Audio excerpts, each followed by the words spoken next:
산후조리원을 나오고 집에 산후관리사님이 오셨어요. 2주간 저희 아이를 보시다가 마지막 날에 그러시더라고요. 아이가 좀 이상하다고 병원에 가보라고요.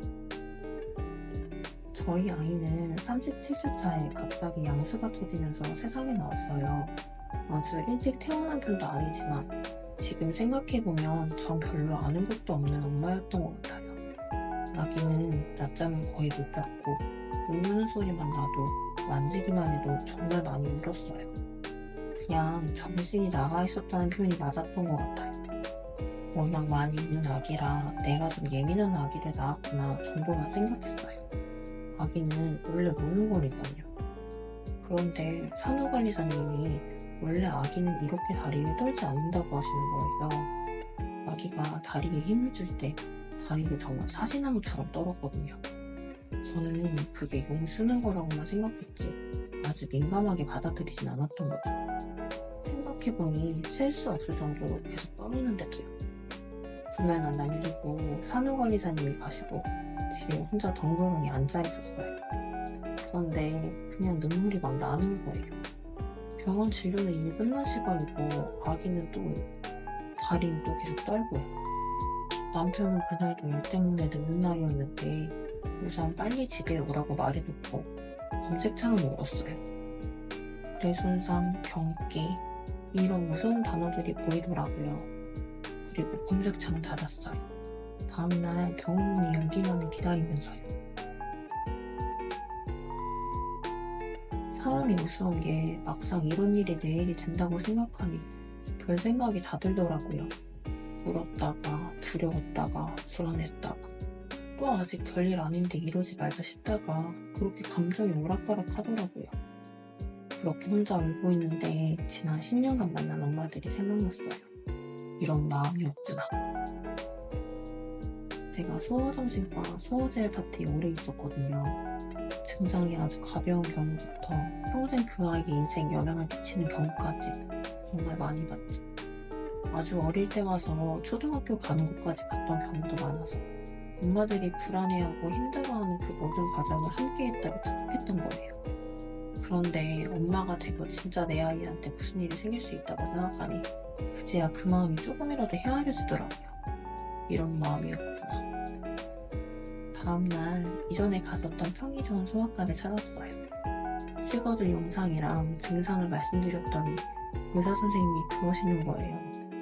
괜찮다고, 엄마 걱정하지 말라고. 100일까지는 그럴 수 있고 지켜보자고요. 그 말을 듣는데 안도의 눈물이 나더라고요. 그렇게 집에 돌아와서는 마음이 한결 편해졌어요. 그리고 며칠 뒤에 예방접종을 해야 해서 집 앞 소아과를 찾았어요.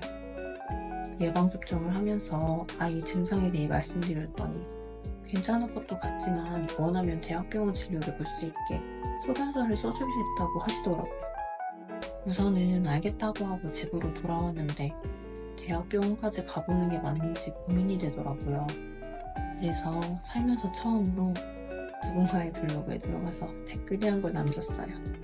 같은 증상으로 대학병원까지 가본 엄마의 글이었는데 대학병원에 가면 어떤 절차나 검사들을 받는지 물어봤죠.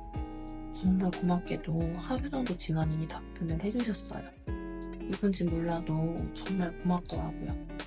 결론적으로 당장 할 수 있는 게 없고 너무 어린아이를 대학병원에 데려가는 게 더 힘들 것 같다는 생각이 들었어요.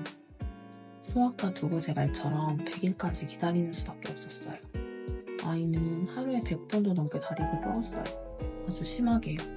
많이 우는 아기니 그만큼 다리도 많이 떨었던 것 같아요.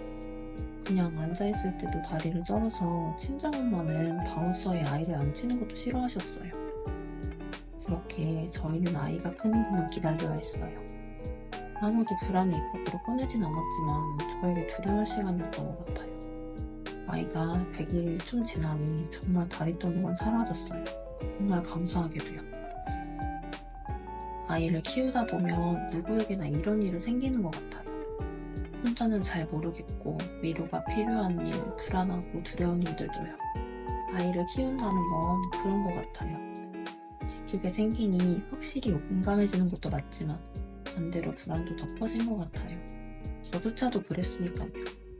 그런데 제가 일하면서도 엄마가 되고 나서도 확실한 게 하나 있어요. 그건 전문가의 의견을 들어야 하는 일에 주변 사람의 말을 들으면 안 된다는 거예요. 그것도 책임질 수도 없는 모르는 사람들의 말은요. 아이가 아프거나 발달이 늦거나 좀 더 확실해야 하는 것들은 더더욱이요. 가끔 맘카페에 자폐인지 아닌지를 묻거나 약물과 관련해서 질문하는 글들도 있더라고요. 이건 정말 위험해요. 요즘 부모님들이 똑똑하셔서 여기에다 묻지 말고 병원에 가세요. 치료실에 가세요. 이렇게 답변도 남기시더라고요. 필요한 후기나 감정을 나누는 일은 맘카페나 육아공지들과 얼마든지 함께해도 좋아요. 그렇지만 의사나 다른 전문가의 의견을 들어야 하는 일을 다른 사람에게 묻지 마세요.